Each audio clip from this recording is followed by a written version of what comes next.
Buletin Didik 15 Februari bersama saya Mimi Azira Abdullah. Assalamualaikum dan salam hormat. Seramai 8,120 guru baru bagi pengambilan khas secara one-off yang berjaya dalam temuduga fasa 2 dan 3 boleh membuat semakan penempatan bermula semalam. Menteri Kanan Pendidikan Datuk Dr. Razzie Jidin menerusi perkongsiannya di Facebook memaklumkan tenaga pengajar itu akan melapor diri di sekolah masing-masing mulai 1 Mac ini.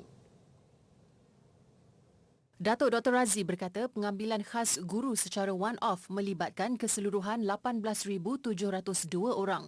Ia bagi merungkai isu kekurangan guru yang telah berlarutan sekian lama. Beliau turut berpesan kepada pendidik yang dipilih untuk memanfaatkan peluang berkenaan dengan bekerja setulus hati ke arah melahirkan generasi pewaris negara yang lebih hebat. KPM katanya akan terus bekerjasama rapat dengan Suruhanjaya Perkhidmatan Pendidikan SPP selaku pihak berkuasa melantik untuk mempercepatkan pelantikan dan penempatan baki pengambilan guru one-off dalam masa terdekat. Tambahnya, ia amat penting bagi menampung keperluan guru khususnya bagi pembukaan sesi persekolahan akan datang. 170,000 penuntut Universiti Teknologi Marah UiTM dijadual kembali ke kampus universiti itu mulai 27 dan 28 Mac depan. Proses kemasukan itu mengikut fasa dan bergantung kepada keperluan program atau kursus penuntut selain kesesuaian kapasiti semua ruang persekitaran kampus termasuk kolej kediaman. Butiran lanjut bersama wartawan Miza Syafiza Muhammad Fuad. Menurut Naib Chancellor UiTM, Profesor Datuk Dr. Roziah Muhammad Jano, berdasarkan Pelan Tindakan Perkuliahan Open and Distance Learning ODL 5.0, pengajaran dan pembelajaran PDP akan terus dilaksanakan secara hybrid. Manakala penuntut berkeperluan akan diberi keutamaan untuk hadir ke kampus. Mereka akan dibahagikan kepada 3. Kita dalam satu semester tu 3 fasa. Fasa pertama satu kumpulan pelajar. Kemudian yang kumpulan pelajar yang lain ni akan balik diganti oleh another group of student untuk satu-satu program lah, dan dia swap lagi satu lagi kumpulan. Jadi in total tu secara keseluruhan 170,000 tu kita akan berikan mereka mengalami experience ni ataupun pengalaman berada di kampus. Tambahnya, bagi penuntut yang tinggal di asrama, beberapa perkara atau norma baharu perlu dipatuhi. Antaranya, mengisi permohonan kolej kediaman menerusi portal yang disediakan selain membuat pengisytiharaan kesihatan melalui aplikasi secara dalam talian sekerap mungkin. MySejahtera satu, dan kita pun ada requirement, kita ada bangunkan aplikasi kita sendiri, COVID-19 aplikasi Saring C tu, Saring C19 ni, supaya kita dapat memantau lah. Kadang-kadang MySejahtera tu kita susah lah nak, kan bukan kita yang kawal database tu. Jadi pihak pusat kesihatan kita di semua kampus-kampus UiTM, kita boleh tahulah kalau pelajar tu dia bergejala. Tapi kita nakkan orang yang kata teluslah menyatakan apa keadaan diri dia, kan. Penuntut yang ditemui pula meluahkan rasa lega dan gembira dengan kebenaran kembali ke kampus itu. Mungkin ada kebarangkalian sesetengah mahasiswa akan diberikan peluang untuk belajar secara bersemuka semula. Jadi mungkin ini adalah peluang yang baik, mana kita tahu pembelajaran secara bersemuka semestinya pengalamannya adalah berbezalah berbanding pengalaman belajar secara atas talian. Berkenaan dengan pelajar yang baru masuk, jangan risau, tak perlu pun risau sangat-sangat sebab kita dekat sini ada ketua pelajar di mana Majlis Perwakilan Pelajar lah yang akan juga dalam masa yang sama dibantu oleh pihak kolej, jawatan kuasa perwakilan kolej, pengurusan kolej dan lain-lain. Jadi kita ada saluran Telegram, kita ada saluran Instagram dan sebagainya. Jadi dekat situ semua maklumat sangat-sangatlah lengkap dan insya-Allah semua ketua pelajar dan yang ada dekat sini akan membantu. Kemasukan sesi pengajian semester 2 2021-2022 bagi UiTM akan bermula di Kedah, Kelantan, Johor dan Terengganu, manakala 28 Mac bagi negeri lain. Dalam keterujaan para pelajar ingin kembali ke universiti setelah 2 tahun mereka melalui pengajaran dan pembelajaran secara dalam talian, ingin diingatkan SOP perlu sentiasa dipatuhi seperti memakai pelitup muka dan mengamalkan kebersihan kendiri. Selain itu, para pelajar juga bertanggungjawab untuk sentiasa mengemas kini aplikasi yang disediakan pihak universiti masing-masing demi mengurangkan penularan wabak COVID-19. Laporan Miza Syafiza, Muhammad Fuad. Baru berusia 6 tahun namun telah menjalani 2 pembedahan dan menanti satu lagi pembedahan kompleks. Itu nasib Khaila Adha Mirza Imran yang mengalami penyakit tulang rapuh seluruh badan yang menyebabkan patah tulang sehingga 40 kali. Harapan keluarganya agar pembedahan terakhir ini memberi nafas baru kepada Khaila tetapi memerlukan bantuan untuk menampung kos pembedahan. Bapanya, Imran Muhammad Yusof, 43 tahun dari Permatang Pauh, Pulau Pinang berkata anak bongsunya menderita akibat sindrom osteogenesis imperfecta atau dikenali sebagai tulang rapuh akibat kekurangan kalsium sejak dilahirkan. 2 tahun lalu, Khaila menjalani satu pembedahan untuk memasukkan tulang besi ke dalam kakinya bagi menyokong tubuh kanak-kanak itu agar mampu berdiri. Bagaimanapun, pembedahan gagal dan besi itu terpaksa dibuang semula dalam satu pembedahan berasingan. Jelasnya, Khaila pernah mengalami patah tulang di betis, kaki dan tangan sehingga 40 kali sebelum bergegas membawanya ke hospital setiap kali untuk disimin. Rutin harian seperti menukar lampin dan memberi makanan juga sukar dilakukan kerana keadaan tubuhnya yang tidak kuat. Kadang-kadang sebulan tak jadi pun, tak patah pun. Kadang sebulan tu, crack tu sebulan tu mesti ada. Crack sekali, 2 kali ada crack. Maknanya dia tak boleh angkat kaki, tak boleh gerak, tak boleh kalih tu, tak tahulah crack. Patah tu, kadang-kadang sebulan 2 kali patah. Kadang-kadang dalam sekali tu dia patah, hari tu patah tangan, patah betis, patah paha. 3 tempat patah tu. Selain pembedahan dan rawatan di hospital, Imran dan isterinya Khairul Niza Zafrarullah Khan juga telah membelanjakan ribuan ringgit untuk mendapatkan rawatan tradisional. Malangnya, ia tidak membuahkan hasil walaupun pernah berulang kali ke Kelantan, Negeri Sembilan dan Johor untuk mendapatkan ubat tradisional yang dicadangkan pelbagai pihak. Imran yang sebelum ini bekerja sebagai pengurus keselamatan terpaksa melepaskan kerja untuk menjaga Khaila dan kini membantu isterinya mengusahakan penjualan roti dan kek dari rumah. Mereka akan menghadiri sesi konsultasi di Hospital Glen Eagles di Ibu Negara pada 23 Februari sebelum menetapkan tarikh pembedahan. Ia dijangka menelan kos hampir RM80,000 dan sehingga kini mereka telah mengumpul sehingga RM20,000 hasil sumbangan pelbagai pihak. Justru keluarganya berharap sumbangan daripada orang awam dapat menjayakan pembedahan itu dan memenuhi impian Khaila untuk berjalan dan bermain seperti kanak-kanak biasa. Yalah, kami berharaplah kalau kata ada yang sudi, yang berkemampuan kan nak bagi untuk kemudahan adik Khaila ni, anak saya ni, untuk operasi dia tu lah. Jadi kalau kata ada kemampuan tu, haraplah juga nak buat operasi. Mungkin yang ni yang terakhir lah, kami tak mau buat dah lah. Berjaya tak berjaya pun yang ni yang terakhir. Pasal dia banyak lah. Mereka yang ingin menyumbang boleh menghubungi nombor tertera untuk mendapatkan maklumat lanjut.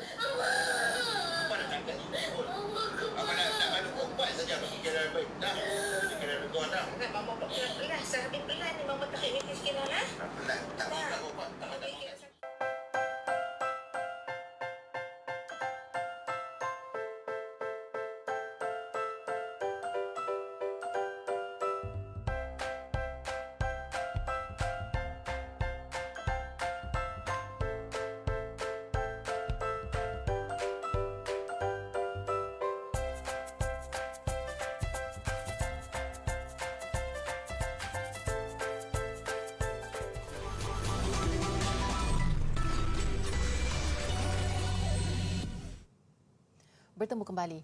206,748 orang atau 5.8% populasi kanak-kanak berusia 5 hingga 11 tahun telah menerima dos pertama vaksin COVID-19.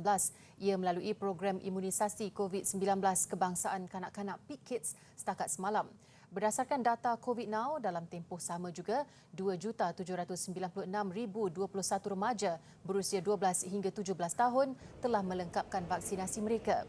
Manakala 2,875,825 remaja menerima sekurang-kurangnya satu dos vaksin. Bagi populasi dewasa, lebih 22,938,000 orang atau 97.5% telah melengkapkan vaksinasi mereka. Manakala lebih 13,373,000 atau 56.8% telah menerima dos penggalak.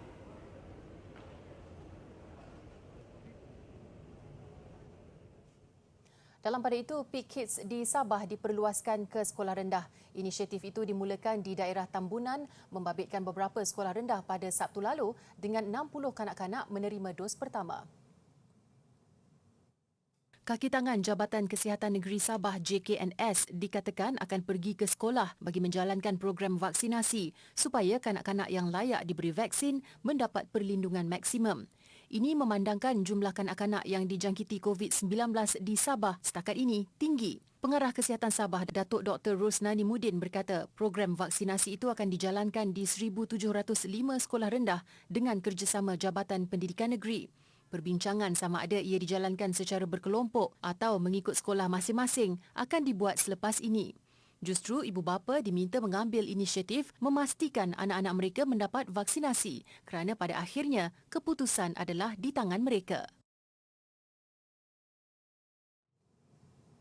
Media Prima Berhad kekal aktif dalam menjalankan tanggungjawab sosial korporatnya untuk mengulurkan bantuan kepada golongan yang memerlukan melalui tabung bencana NSTP Media Prima. Keprihatinan itu turut disalurkan kepada warga pendidikan Sekolah Kebangsaan Taman Sri Muda dan Taman Sri Muda 2 yang terjejas teruk akibat banjir baru-baru ini. Keseluruhan sumbangan berupa 40 komputer riba, 1 komputer dan papan putih diberikan kepada Makmal ICT SK Taman Sri Muda. Manakala 3 komputer, 3 mesin pencetak dan 8 papan putih kepada SK Taman Sri Muda 2 bernilai kira-kira RM137,000. Sumbangan disampaikan oleh Pengarah Urusan Kumpulan Media Prima Berhad, Rafiq Razali. InsyaAllah itu harapan kami. Mungkin kami juga akan bekerjasama dengan sekolah-sekolah di luar negeri Selangor jangan turut terjejas di masa hadapan. Tambahnya, Media Prima akan terus meninjau keadaan terkini pasca banjir dan membantu mangsa-mangsa banjir di negeri-negeri lain yang turut terjejas. Terdahulu berlangsung majlis penyerahan bantuan sumbangan banjir tabung NST Media Prima di Ibu Negara siang tadi. Jutaan terima kasih kepada penyumbang dana bencana NSTP Media Prima. InsyaAllah dengan sumbangan ini dapat memberi manfaat kepada semua murid sekolah saya. Terima kasih kepada semua penyumbang yang telah memberikan sumbangan kepada tabung bencana Media Prima dan seterusnya mendapat manfaat kepada sekolah kami lah. Kami sangat hargai dan mengucapkan jutaan terima kasih sekali lagi. Sehingga 23 Disember lalu, tabung bencana NSTP Media Prima telah mengedarkan 280 set kit kebersihan serta ubat asas kepada mangsa banjir di pusat-pusat pemindahan sementara PPS sekitar Hulu Langat.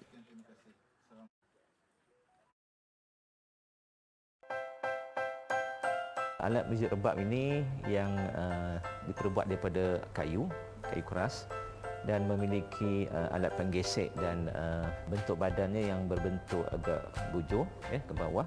Ianya diadun sebegini rupa dengan melengkapkan bahagian-bahagian alat muzik ini sama ada badan dan penggesek itu dengan motif-motif yang diadun berdasarkan kreativiti masyarakat menggunakan bahan emas yang akan dihiasi di bahagian badan alat muzik rebab ini. Di samping itu bahagian penggesek juga diadun menggunakan kepingan-kepingan emas yang diukir secara tembus yang memperlihatkan ataupun yang mengetengahkan teknik ataupun inovasi masyarakat Melayu Nusantara. Kalau kita lihat dua komponen ini sama ada badan alat muzik rebab ini dan penggeseknya diadun menggunakan seni ukir yang unik terutamanya di sebelah Sumatera.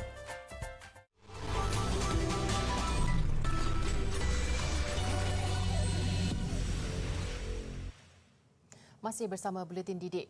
Berkebun atau bercucuk tanam di rumah mampu menghilangkan tekanan selain dijadikan hobi pada waktu lapang.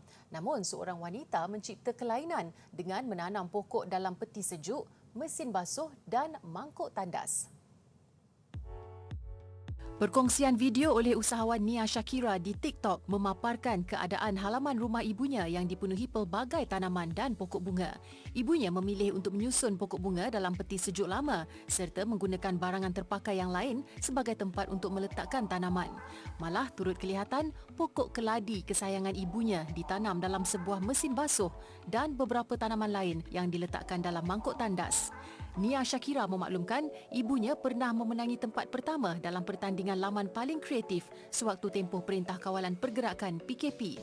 Sejak dari itu, ibunya mula mengambil pendekatan yang lebih kreatif untuk mencantikkan halaman rumahnya dengan konsep tanaman yang berbeza daripada kebiasaan. Sehingga kini, perkongsian tersebut meraih lebih 300,000 tontonan dan lebih 14,000 tanda suka di TikTok. Korea Selatan antara negara yang sentiasa kehadapan dalam mencipta pelbagai teknologi baru. Bagi kempen pemilihan Presiden 2022, teknologi deepfake iaitu program kecerdasan buatan AI diguna pakai sebagai kandungan digital untuk meraih undi, terutamanya golongan muda. Teknologi deepfake disifatkan lebih popular dan kelihatan realistik. Justru penggunaannya bagi kempen sebegini nyata menjimatkan masa calon. Begitupun ia memerlukan tenaga pakar berkemahiran selain kos pembuatan yang tinggi. Antara model deepfake yang dihasilkan ialah calon presiden dari Parti Kuasa Rakyat Yoon Suk Yeol. AI 윤석열입니다. 블링크님 댓글 감사합니다. 위키운도 불핑 참조하는데요. 특히 뚜두뚜두가 저희 18번입니다. Projek besar ini menyaksikan Yoon merakam 3,000 ayat menerusi 20 jam rakaman video dan audio. Inisiatif yang dilakukan Yoon bagi merealisasikan kempen digital serta matlamatnya untuk sampai ke golongan sasar. Strategi kumpulan pakar AI Yoon mengetengahkan konsep jenaka dan satira politik dan sehingga kini ia telah meraih 1 juta tontonan sejak mula disiarkan pada 1 Januari lalu. Populariti Yoon juga melonjak di samping peningkatan sehingga 7 juta pelawat di laman Wikipedianya.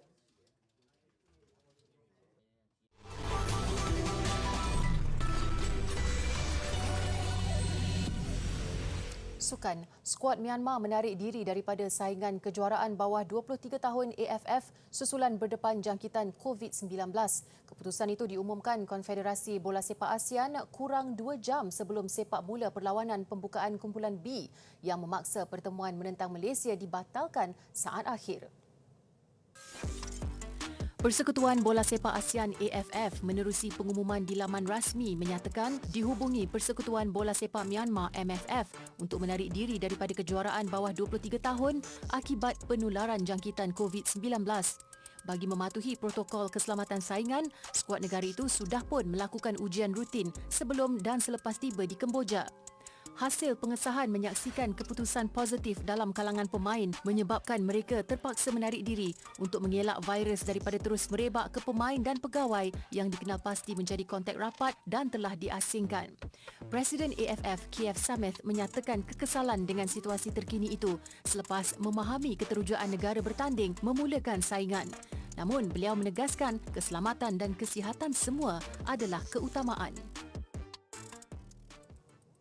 Sementara itu, tuan rumah Kemboja memulakan kempen kejuaraan bawah 23 tahun AFF dengan meyakinkan mereka berpesta gol membelasah Brunei 6-0 di Stadium Nasional Morodok Teko di Phnom Penh. Siang Chantia terdahulu meletakkan tuan rumah di depan minit ke-18. 2 minit berselang, Nian Sosidan pula mencatat nama selaku penjaring. Skuad bimbingan Hiroshi Ryu kemudian melebarkan jaringan melalui penyudah Sati disusuli sentuhan Taim Buncai menambah derita lawan untuk gol keempat Kemboja. Brunei seakan hilang percaturan apabila dibolosi gol pemain gantian Kemboja, Sorpotana dan jaringan Narong Kakada melengkapkan kemenangan besar 6-0 buat Kemboja. Seterusnya, Sukan Olimpik Musim Sejuk 2022, atlet ski Cina Xu Mengtao melakar sejarah tersendiri selaku wakil tuan rumah.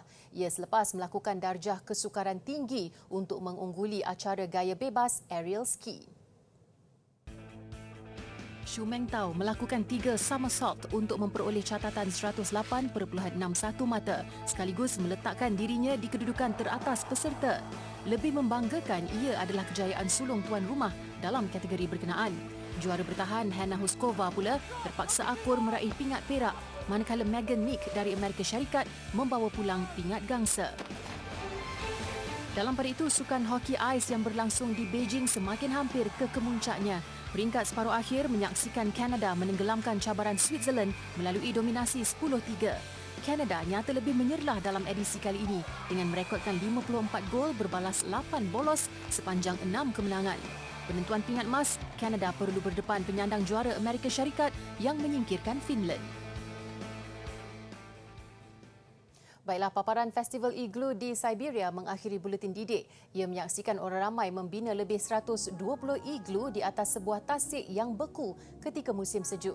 Saya Mimi Azir Abdullah, salam hormat dan kita jumpa lagi.